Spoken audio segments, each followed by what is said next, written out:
Manila Bay, a vital natural resource for the Philippines, continues to face severe environmental degradation caused by unchecked pollution and ecosystem damage.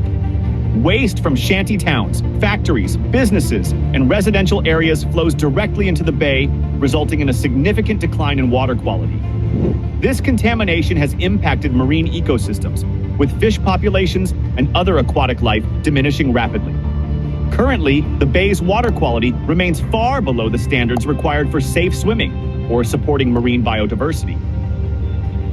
In 2008, the Supreme Court of the Philippines issued a landmark order requiring government agencies to clean up and rehabilitate Manila Bay.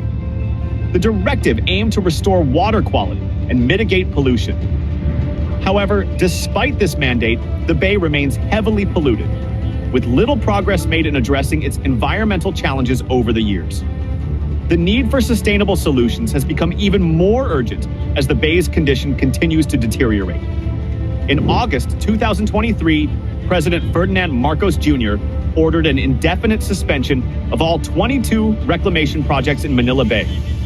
This decision was taken to allow for a comprehensive review of the environmental impacts and legal compliance of these projects, which collectively represent an estimated investment of $397 billion. The reclamation projects involve extensive land development along the bay's 190-kilometer, 118-mile coastline, which spans the densely populated Metro Manila region and several neighboring provinces. The suspension marks a pivotal step in reassessing the balance between development and environmental preservation. The reclamation projects have sparked significant opposition from environmental groups and local communities. Protests have highlighted concerns about potential damage to marine ecosystems and the disruption of livelihoods for those dependent on the bay.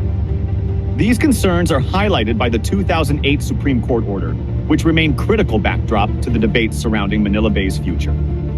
The government's actions are now under close scrutiny as stakeholders demand greater accountability and environmental responsibility.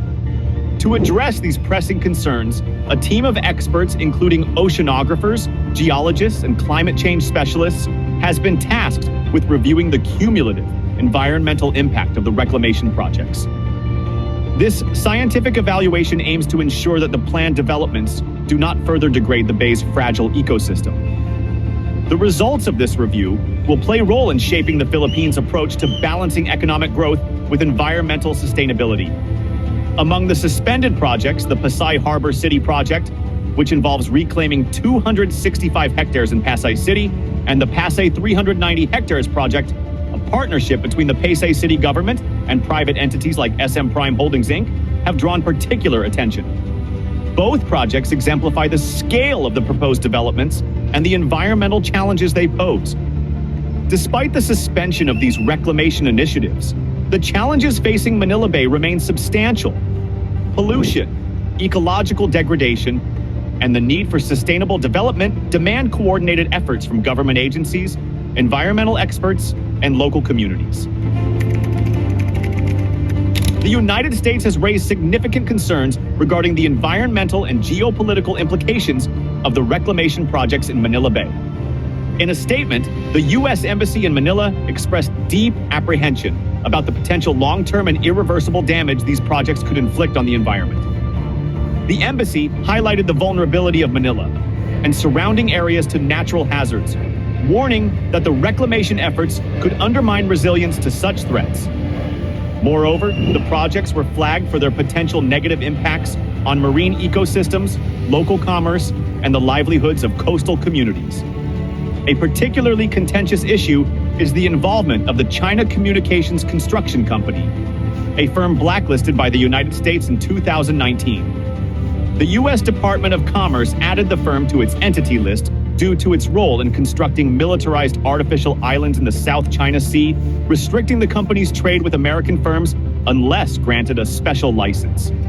The suspension of the reclamation projects highlights the Philippines' recognition of the need to prioritize environmental preservation and sustainability amidst its developmental ambitions. This process can take some time. The ongoing review of the Manila Bay Reclamation projects, led by the Department of Environment and Natural Resources, DNR, aims to ensure compliance with environmental regulations and the conditions outlined in their Environmental Compliance Certificates, ECCs. Scheduled for completion by the end of 2024, this review prioritizes ongoing projects like the Pasay Harbor City project, which involves reclaiming 265 hectares, and the Pasay 390 hectares project, a collaboration between the Pasay City government and SM Prime Holdings Inc. These projects, part of a larger initiative with a staggering total investment of $397 billion, are already impacting Manila Bay's 190-kilometer, 118-mile coastline, which spans metropolitan Manila and nearby provinces. Environmental groups and local communities have strongly opposed the Manila Bay Reclamation projects, voicing concerns about their potentially irreversible environmental impacts. Organizations like the Kalikasan People's Network for the Environment and the Save Our Shores movement have led protests, emphasizing the destruction of critical ecosystems such as mangroves, seagrass beds, and seabeds caused by dredging. These campaigns have brought significant attention to the environmental and social costs of the projects, rallying support for their suspension. Recent flooding events across Manila Bay, including heavy inundation from Typhoon Karina and the seasonal southwest monsoon, Habagat, have intensified scrutiny of the ongoing reclamation projects. These developments have been linked to worsening tidal flooding in the region, raising concerns about the project's impact on Manila Bay's natural drainage systems. Experts point to significant geological hazards associated with reclamation, including land subsidence, storm surges, strong waves from typhoons, and seismically induced liquefaction. Such risks point towards the growing vulnerability of the densely populated areas surrounding the bay, where residents already face threats from extreme weather events and rising sea levels. The safety implications of constructing massive structures in a zero elevation zone have drawn sharp criticism. Senator Cynthia Villar has issued a stark warning that Metro Manila could face a fate similar to Jakarta, Indonesia, which is gradually sinking due to land subsidence and urban development. These reclamation projects, with their potential to exacerbate flooding and compromise the region's resilience to natural disasters, represent a significant safety concern. The Manila Bay Reclamation projects are touted for their potential economic benefits, promising the creation of approximately 500,000 new jobs across construction, tourism, and related industries. The Philippine Reclamation Authority, PRA, projects that these developments could generate investments worth 23 trillion pesos in vertical property construction and an additional 1.95 trillion pesos in low-rise development. Beyond job creation, the projects are anticipated to boost tax revenues through property and business taxes and foster economic growth by introducing commercial and residential spaces, tourism infrastructure, and ports.